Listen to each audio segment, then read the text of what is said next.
Welcome to the Homeschool Paradigm Podcast, where we help you toss stress out of your homeschool. I'm Angela, and I'm here with my friend Aubrey. Every once in a while, I'm going to be interviewing some homeschool moms, and I'm super excited to interview Aubrey first. So, you want to introduce yourself a little bit? Sure. I'm Aubrey. I've been homeschooling since 2018/19.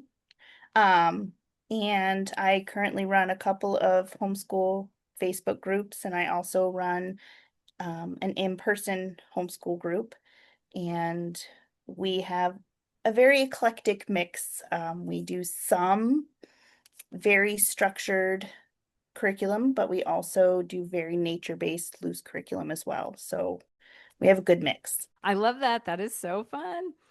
Aubrey is here today to talk about what else reducing stress in our homeschool. So, I asked her to think about ways that she reduces stress in her homeschool when it comes up. So take it away. Some of the ways that we reduce stress in our household, which goes along with homeschooling, Yeah. we tend to try to plan ahead to the best of our ability.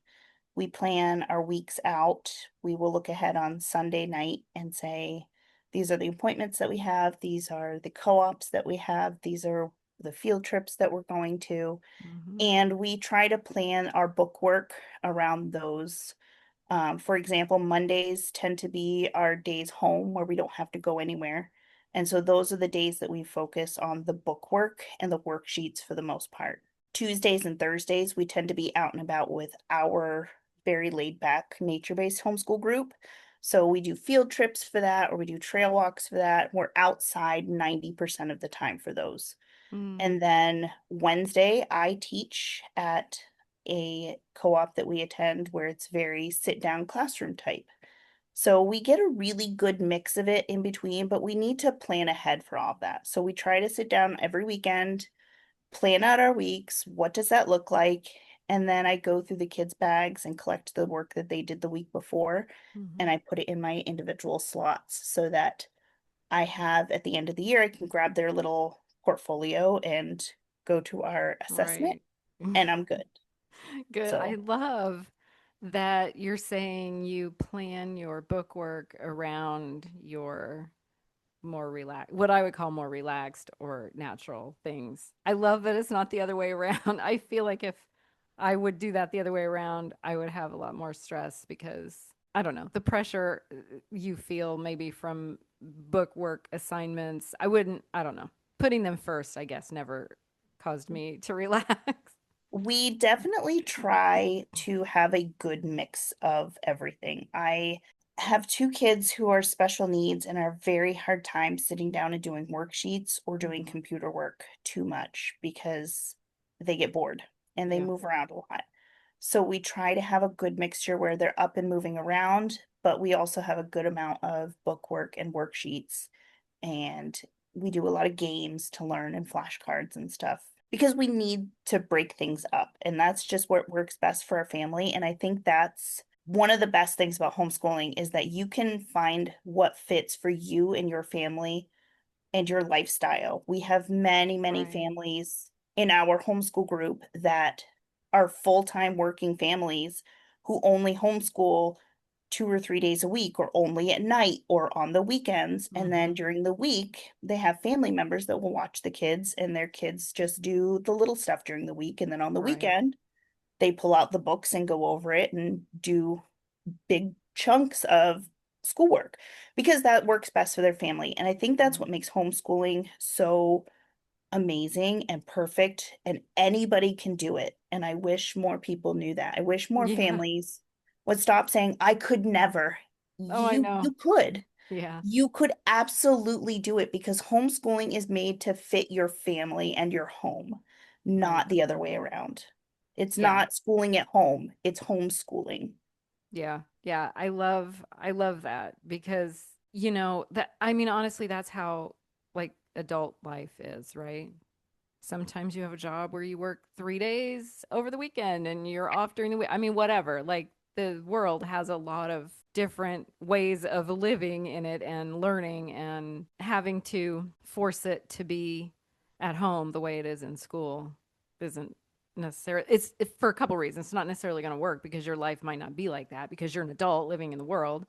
And also, you just don't have to if it's not going to work the best for your family. We actually have a lot of families that start out trying that. Yeah. And I'm not gonna lie, we when we first started homeschooling, we felt we had to mimic that schedule just because that's what my son was used to at the time when because we pulled him out in the middle of the year. Mm, And so we tried to mimic that. It was actually a veteran homeschool mom that came to me and said, you don't need to do home school at home the way that he does it in public school. yeah. And that's when it kind of clicked for me that I don't have to mimic that because that's what wasn't working. That Right. wasn't working. That's why we left the school system. So Yeah. why would I want to mimic that at home when I know that it didn't work? So we had to take Oh, a step it's, back and yeah, easy to fall reassess. into that. Yeah, it's very easy to fall into that because it's all we know. Like, that's all I went to school, that's all I knew. And so I Yep. started out that way. And yeah, it wasn't going to work. Okay, so that ties into ways that you have a relaxed homeschool. I like to say relaxed homeschool. We had a pretty relaxed homeschool. Do you want to tell us about ways, any more ways that you do that? We, because we are a special needs family, we tend to have days where we don't want to get started first thing in the morning, and that's okay. Hmm. We have days where we need mental health days and we just need a break from life, and that's okay. We can have days where we literally do nothing but watch documentaries on something we're interested in just because we can't focus on the bookwork. And that's Yeah, okay. So, part of being a relaxed home is following the lead of the family, following the lead of your kids.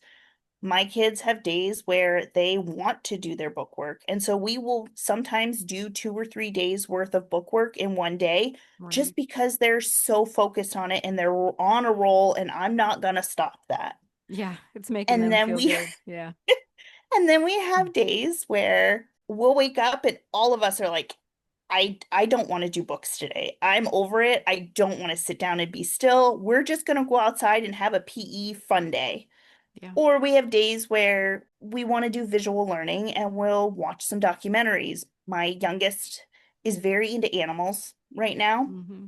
So we've been watching some National Geographic animal documentaries, and each one is a different animal and we'll learn about that and he turns it off and we talk about it and we talk Yeah. about what did we learn, what did you like the most, what was cool about that. And I think being part of a relaxed homeschool and trying not to stress so much about if the work doesn't get done that day, so what, Right. it will get done eventually. And there have been many years where we did not finish a curriculum just because we simply never got to the end. Yeah. We would pick and choose and we would study, for example, our second year, sorry, not our first year, our second year, we used a certain science curriculum. And instead of going in order, we would just each month sit down and say, hey, which chapter is Right. interesting to you? Which Yeah. chapter are we going to focus on? And then documentaries went along with that, or we'd listen to podcasts about it, or we'd read articles about that particular topic. And so Yeah. each We've month done we that. kind of Hmm. focused on one or the other. Yeah. And it was just going with the flow. And that's very hard for me because I am a planner. I am a type uh, A person. I'm like, I I like just am loving structure. this. I don't planning is, I yeah. love structure. I love routine. I like knowing what's going to happen every minute of the day, but my Hmm. kids don't like that. So I've had to adjust that. Oh, yeah. And by adjusting and slowly being like it's okay, I've learned to let it go and it doesn't stress me out anymore.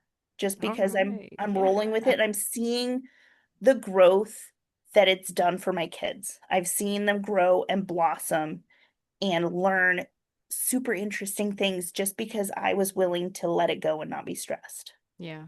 So, I love that that you're like you know how you prefer it, but you also know how your kids you're it's so easy I think sometimes as moms to get stuck in the trap of this would be really great. I would love teaching this. I would love it this way. And then you try and do and I mean, everyone does it right. You try and do that, but then seeing that that's not really serving your kids is yep. I mean, it's huge. Do you want to tell us about like how did you come to that? So it's actually pretty funny. My oldest has autism and ADHD, Mhm. which unfortunately tend to fight each other. So part of him Oh. needs a structure, but part of him doesn't want structure. So we had to find a way to include both. And that's Hmm. where our planning each day, like Mondays are home days, Tuesday are this, Wednesday is this. So that Hmm. each day we at least have a plan. And that works for all of us because then at least we have an idea. Like an expectation. Yes. Yeah. And then he has the structure he needs, but he also has the relaxation that he needs. Like if he doesn't get something done in one day, the world's not going to crash. The week is not Hmm. ruined. We're not behind anyway. And when I had my youngest, who is not a structured person and is very chaotic and loves to just be Free wild and flowing. free and Yeah. go with the flow, I had to learn very quickly that not everybody likes a solid structure. I have a good mix of both in my kids, and that kind of changed how my personality was because I was starting to roll with what my kids wanted to do. So Hmm. I had to learn to be more relaxed. And I say had to because eventually it becomes second nature. When Yeah. if you step back and say, how do my kids learn best?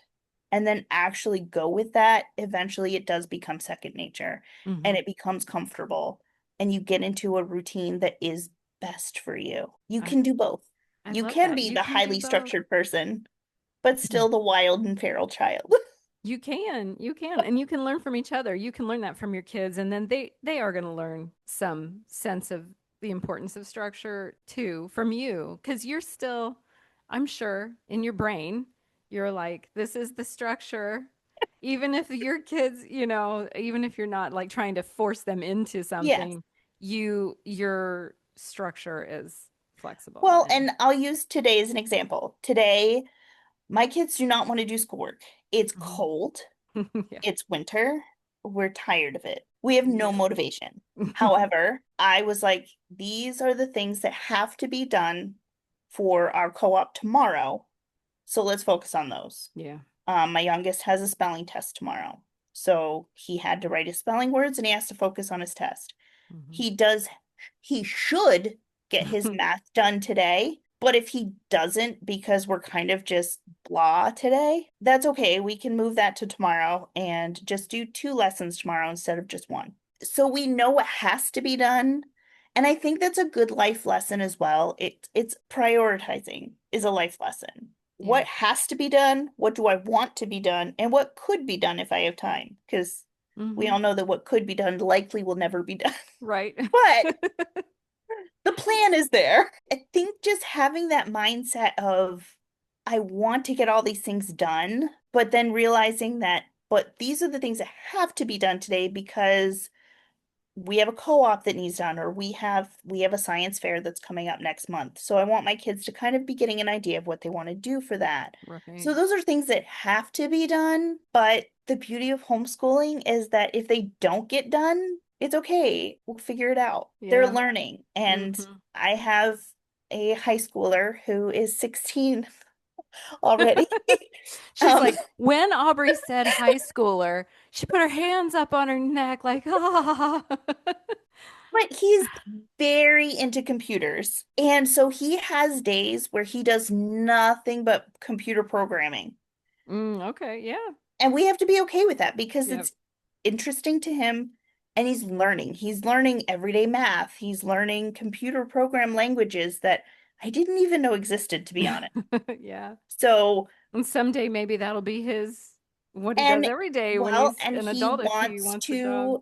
to, yeah, and he wants to Hmm. start college classes, and he can because he's Yeah. 16 now. So he's going to be taking some college courses. And because he's homeschooled, we have the flexibility where he can sign up for a morning or an afternoon or a night class Right. because we don't have to compete with that schedule. As we were talking about like learning structure, your structure, your learning flexibility or whatever, I was thinking about my oldest when he got to high school.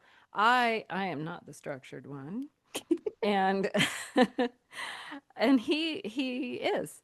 And so I just made a list of things like, hey, get this stuff done this week.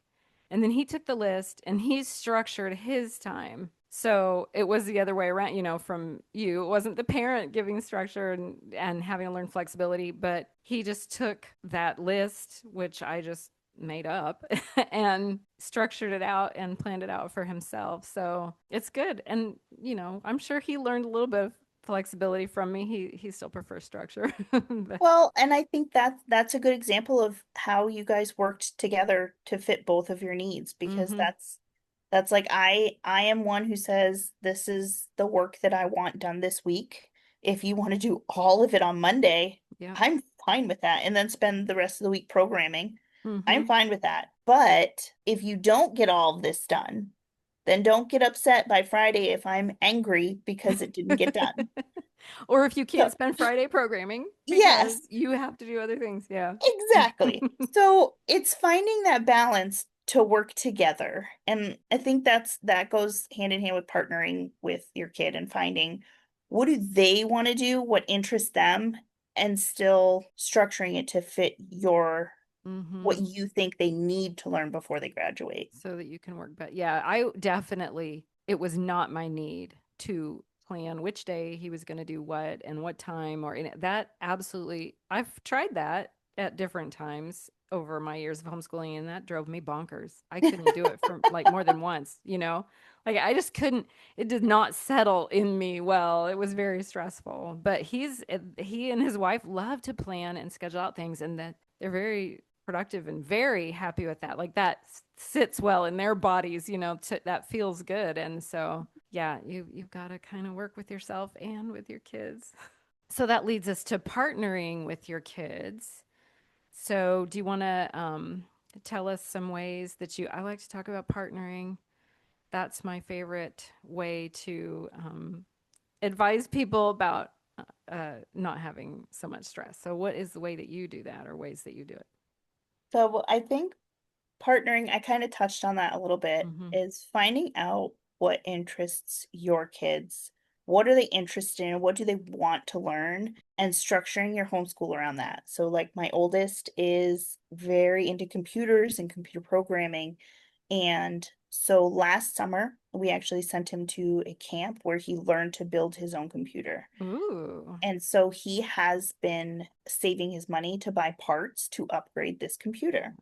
And he's okay. learning from that. He's creating his own video games, he's creating websites from scratch. And he's, by allowing him the space to do that, he's teaching himself and learning how to learn, which I think Mm-hmm. is a big proponent of homeschooling. You need to Yeah. know how to learn, not what you should know. And because we've given him the space to learn that, it's easier for us to say, hey, when you go to college, you're going to need this math and this math. Mm-hmm. So you can do all the programming you want, but these are the things that you need to do because you're going to be in college someday. Right. So these are things you have to know, and then you have all the time you want to do what you want to know. Well, plus he's Um, motivated to learn what he has to know because he wants to do what he wants to know. exactly. Yeah. Exactly. And then my youngest is very into nature and being outside. And so we actually created the homeschool group that I run Mm-hmm. because of him. It's named for him because he's wild. Um, he loves everything about animals. We have a homestead here, so he helps raise the animals. He Mm-hmm. helps to feed them and take care of them. And if they're sick, he helps nurse them. He's Aw, I love learning it. how to do basic animal care here. Mm-hmm. He learned survival skills at our group, and we're learning constellations this month. So Mm-hmm. he's learning all of that. And it's a hands-on, active way of learning, which is something he's good at. He can remember animal facts or science facts like nobody's business.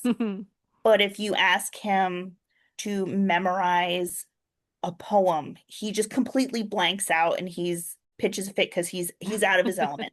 Yeah. So we know that he's interested in certain things. So we need to try to structure our homeschooling and our topics around something that he's going to want to focus on. And I love how So, it sounds like his interests mesh really well with his style of learning, yes. which is probably true for everybody if we really, examine that. But Well, and I mean, I had to step back and think about I'm one of those people who, if I want to know something or somebody asks me a question, I will research the heck out of a topic yeah. until I know everything there is about it, and then I get bored. But if I'm interested in something, I'm going to learn and remember a lot about that one topic. Yeah. Whereas if somebody's telling me I have to know, I don't know, all about World War II, I'm not going to learn that because I have no Right. interest in it. I know Yeah. the basics of it, but I don't know the ins and outs. I actually have a student in one of my science classes who is very into paleontology. And every day after biology, he will stop in and he'll say, "Hey, you got a minute?" And he'll just talk 15, 20 minutes about what he learned in biology that made him think about paleontology because of Mm-hmm. A, B, C, and D. And I love seeing that fire Yeah. in kids because they've seen, hey, there's something that you're teaching that I didn't think I'd like, but this is awesome. Yeah, I it's love that. connected to something they love, and it's becoming part of them. I used to always be like, it needs to become part of you to remember it. I do not remember most Well, things from high school, but the things that really became part of me, I do. Well, and I'm really big about teaching my kids if you don't experience something, you're not going to know if you like it or not. Yeah, So at least try. right. We've done American literature with my oldest, and we're Mhm. like, hey, you have to read this book. I know you don't want to, but just read it. Tell me what you think. If you don't like it, that's fine. You don't have to like it, but I want to Yeah. know why you didn't like it. And that actually opened up other things because he would read a book and he would say, actually, that was a really good book because it made me think. Mhm. And so we talk about it. So you have to take what kids are interested in and what's going to push them to learn and kind of help that to evolve so that they move on to other things. Like we can take my one son likes nature and everything that goes along with it. So when he was learning to count, we picked up rocks outside and we Yeah. sorted them by size. We counted them, we added with them, we subtracted with them. He would climb trees and learn how to identify the trees and what trees were deciduous and what were evergreen and why they were Mhm. like that. And that helped him to learn because he was into that. Yeah. But because of that, now he can go into bookwork and read a book and say, oh, this is a deciduous tree. This Understand. is how we Right. know because we allowed him the outside space to learn in his own way. So, because of that, we're evolving and growing because we're making them experience something and saying, just try this. And if you don't like it, it's okay. But Mhm. because you are interested in this, this is why this is important. Yeah. And it I kind of love opens that. their eyes to work with it. Yeah, and make connections. And Yes. you can learn anything from anything too. Yes. So you want them to learn that fact. You want them to learn that they can learn anything from anything. I want my kids to learn how to research for correct information. Right. And that's one thing that And we, that's honestly more important than it was when we were younger, it isn't is. it? If somebody asks me what poem I had to memorize in fifth grade, I couldn't tell you. I don't know. I Yeah, don't remember anything that I had to right. memorize. None of the content. Yeah, Yeah. And right. I'm not a math brain. Mm, So half the math that I had to learn, I don't remember. So if right. my son wants to go into computer programming and there are certain math things that he needs to know in order to learn that, he's more apt to learn that math Oh, yeah. because it goes hand in hand versus me learning algebra 1 and then as a older adult, like when did I don't remember how to do that because I've never had to. But No, yeah, I know because it is connected, so it does it is become part of him. That math will become part of him, not only because if he goes into computer programming, he's going to be using it, but because he knows it can lead there and exactly. it opens your brain more. Yeah, and I love that you were saying like try this. And if you don't like it, that's fine, but tell me why you don't like it. I love that because then that can help us figure out what else to try or Yes, if they can, and maybe maybe they don't know why they don't like it, but you can sort through that together and then they can actually know what to try or be willing to try more things because they know you're open to them not liking it. You're not just going to force, exactly. yeah. I cannot tell you how many forms of curriculum we've started Oh, I know. and then halfway through been like, okay, we're not into this anymore, and setting that aside and trying something new. Yeah. I remember our first full year of homeschooling. We probably tried 5 or 6 different math curriculum in a span of 4 months because Hmm. we had to find the one that fit his need. Yeah. Um, my oldest doesn't like math that tends to spiral back to Oh, a learning concept. He wants to learn a concept, be done with it, and yeah. learn something new. So we tried curriculum after curriculum after curriculum until Mhm. we finally found the one that broke it up into short little snippets that once you mastered that, that was it. Now we're Right. building on to the next concept. And he's thrived with that. So it's That's good. finding Math is a hard one. Oh, math that is one was hard. so I'm hard. not sure we ever actually found a math curriculum we really wanted to use. My my youngest, we are doing an online program and only because we sit down together and we do it together. And if it's an easy lesson that he already knows and he's totally over it, we can just skip.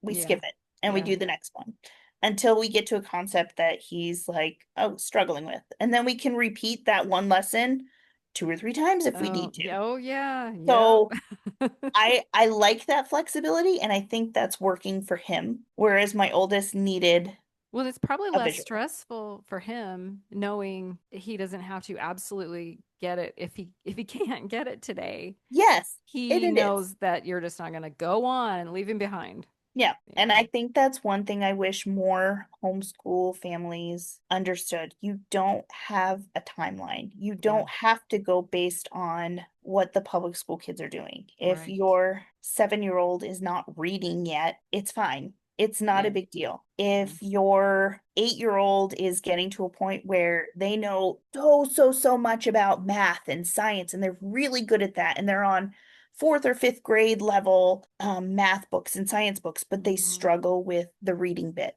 That's Yeah. okay Yeah. because they'll catch up. Isn't that funny how sometimes we think we think it's fantastic if you're 3 grades ahead, and I put grades in air quotes, Yep. um, in something, but if you're a grade behind or whatever, that's not okay. How is that different? How is that not okay? And I feel That like it's okay to be that's ahead, but not behind, even though there is no such thing as ahead or behind. But I think that's what we need to understand. We need to think about children as little adults. As Hmm. adults, we don't all know the same thing. That's We're not all right. on the same level of everything. Some of us read better than others. Some of us are better at math than others.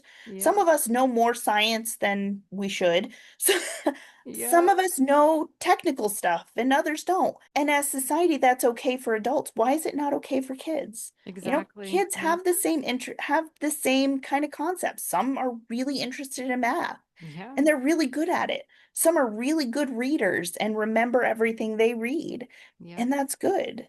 All of them are human. Yeah. Not, Like it they're does not not embarrass all. me that I'm 55 and my 24-year-old son-in-law knows everything about math that I don't know. What's wrong with that? Well, but it's true. It's just Yeah. we He's so much us younger. I expecting should know more, kids right? to be on the same level as everybody else Hmm. at their age baffles me when we Yeah. don't expect all 40-year-olds to be on the same level Right. either. Yeah. So It's they're going to ridiculous. get there. They're going to learn. Kids should not be graduating high school and having no idea what a letter is. They're not going to get Right. there. It's not gonna happen. Okay? Yeah. They all figure it out. And Yeah. we are there to guide them into becoming a functional person in society. Yep. Yeah. That's what I like to ask my kids. So you can function in society, right? I mean, I I mean, realize so somewhat. that's a baseline, right? Function in society. But That's yeah. what I tell my kids. I'm like, my job is to raise decent adults who can function in society decently. And know how to learn. Yeah, Exactly. And if you because you were have a allowed question, to. Yeah. to know how to research and form your own thesis based on that. So Yeah. that's my whole goal. I want my kids to know how to learn, not memorize everything that I tell them they have to learn. Say that again. I don't even remember how I said it. You want them to know how to learn, not memorize everything you said they have to learn. Yes, as parents, we need to try to stop telling our kids what they have to be when they're adults Yeah. because they're not. They're their own individual. They're going to do what makes them happy and what makes them feel like they're contributing to society in a way that is comfortable for them. Mm-hmm. So, And honestly, if they get to practice that at home, they'll be exactly. better at that as adults. And the beauty of homeschooling is that they can practice that at home. I was saying to my husband last night that my oldest is going to be starting college classes. And I said the beauty of being able to do that while he's home and only a teenager is Mhm. because if he fails, so what? Right? Yeah. It's okay. He has something to fall back on. He could say, I did not do well. Okay. Why didn't you do well? Was it because you weren't interested in it? Was it because it didn't fit what you thought it was?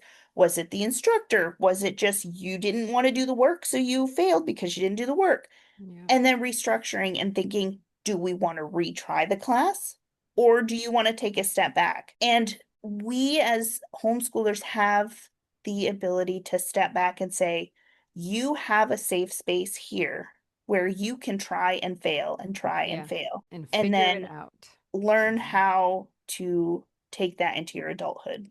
Mhm. This is their safe space. This is their home where they can try and fail. And it's okay. Yeah. And Failing it's is so okay. important in adulthood, seriously. I mean, how many of us are like perfectionists and we don't even try because we are afraid to fail and we Me, but it's true. And I remember saying when I was a kid that was success is 90% failure. Hmm. And you cannot have success unless you fail first. But failing as an adult kind of stinks Yeah, because it's kind of everybody's painful. looking at you. Yeah. Whereas if you're a kid at home and you're like, hey, I want to be an architect, and you can build something in your backyard and it falls apart, the whole world isn't looking at you being like, oh, it Right. fell apart. You could be like, oh, well, what did not work? Let's fix that. Yeah. And have the space to fix it. Yep. So I love that. Well, okay. Is there anything else you want to tell us? I think just learning to roll with the punches. Life is gonna throw some loops to Yeah. you. Yep. I know our lives the last few years, it's just been one thing after another. And we Yeah. tend to homeschool year round because if we need a week off, we can take a week off. We can Yeah. say, we can't function this week because A, B, C, D. And I guess that's where we're trying to teach our kids that mental health is important too. If you Hmm. need a day to just collect yourself and try again, you can do that here. I always say, like, when there's crying, there isn't learning, right? So Exactly. if you really need that, Exactly. you actually need that, and then Yeah. you're going to be better off tomorrow. You're Yeah. going to be able to And learn instead then of as forcing. adults, we're more equipped to say, hey, I know I have to get through today, but when I get home, I need to just, I can't do anything else when I get home. Right. We're creating a generation of kids who knows when to take a step back and realize that I matter. I'm not just a number. I'm not just a nameless face in a crowd. I am somebody who knows what I want to do and I'm going to go for it. Yep. And if I learn to take care of myself, then I can. Then you Yep. can, like on days, like you said, when you have to push through. Yes. Sometimes there's not a choice and you have to push through, and you You have to push can through. if you're taking care of yourself along the Yes. way. And I Yep. think as parents, we're modeling that for our kids. We are modeling Hmm. that, hey, mom obviously was not feeling it today, but she sat with me anyway and Yeah. helped me through that homework. And I know mom was not feeling well today. She was sick or something, but she still sat with me and read the books through anyway. Right. So we're showing them and we're modeling that we have to push through, but we can still do it in a relaxed way that fits us. We can still push through and then once the work is done, take a step back and say, I need a breath, I'm done. And we as parents need to learn to let go of the expectations that we feel like society has Right. and listen to our kids a little bit more. I agree. All right. Well, thank you so much, Aubrey, for talking to us today about your homeschool. Well, thank you for having me. Thanks for listening.